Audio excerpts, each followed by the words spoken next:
জুলাই গণঅভ্যুত্থানে পুলিশের গুলিতে শহীদ হয়েছে কুড়িগ্রামের ৯ জন, আহত হয়েছে কয়েক শতাধিক আন্দোলনকারী।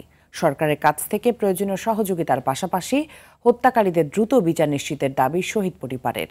নতুন বাংলাদেশ গঠনের মাধ্যমে তাদের আত্মত্যাগের সার্থকতা দেখতে চান স্বজনরা। কুড়িগ্রাম থেকে আব্দুল কুদ্দুস চঞ্চলের পাঠানো তথ্যচিত্রে আরও জানাচ্ছেন আব্দুল হামিদ। কোটা সংস্কার থেকে রাষ্ট্র সংস্কারের আন্দোলনে রূপ নেওয়া জুলাই গণ অভ্যুত্থানে অংশ নেয় গোটা বাংলাদেশ। বাদ যায়নি উত্তরের জেলা কুড়িগ্রাম। জেলার নাগেশ্বরী উপজেলার পশ্চিম খামারি এলাকার সন্তান গোলাম রাব্বানী। অভাবের সংসারের হাল ধরতে পড়াশোনার পাশাপাশি ঢাকায় রাজমিস্ত্রির কাজ করতেন তিনি। ১৯ জুলাই আফতাবনগরে গুলি লাগার পর চিকিৎসাধীন অবস্থায় শহীদ হন তিনি। ছেলে দেশের জন্য জীবন দেয় গর্বিত বাবা।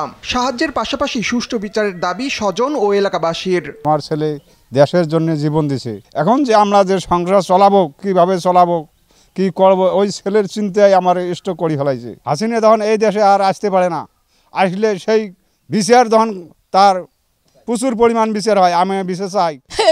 নাতি কেউ করছি আমরা, নাতি দোয়া করি আমার নাতি জান্নাতে থাকে, আমার নাতি মার অবস্থায় না নাই।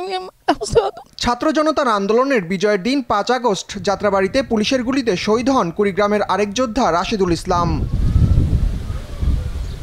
গত এক বছরও জুলাই হত্যাকাণ্ডের বিচারের উল্লেখযোগ্য অগ্রগতি না হয় ক্ষুব্ধ তার স্বজনরা। যাত্রাবাড়ি থানার সামনে ওনাকে গুলি লাগে, একটা লাগছে এই জায়গায়, একটা এই জায়গায়, একটা লাগছে পিঠে। পরে আমরা ঢাকা মেডিকেলে গেছিলাম, যাওয়ার পর আমরা আমার ভাইয়ের লাশ আমরা ঢাকা মেডিকেল থেকে নিয়ে আসছি। খুনি হাসিনার বিচার তো আমি এখনো পাইনি।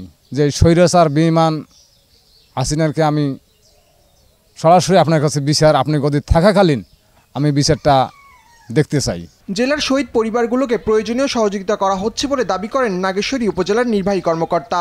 জেলা পরিষদ থেকে ২ লক্ষ করে প্রত্যেক পরিবারকে টাকা দেওয়া হয়েছে এবং উপজেলা পরিষদ থেকেও সাহায্য সহযোগিতা করা হয়েছে এবং দ্রুত সময়ের মধ্যে তাদের নামে ৫ লক্ষ করে এফডিআর করা হবে। নতুন বাংলাদেশ গড়তে নিঃস্বার্থে জীবন বিলিয়ে দেওয়া জুলাই শহীদদের আত্মত্যাগ যাতে বিফলে না যায় সেদিকে গুরুত্ব দেওয়ার আহ্বান সংশ্লিষ্টদের।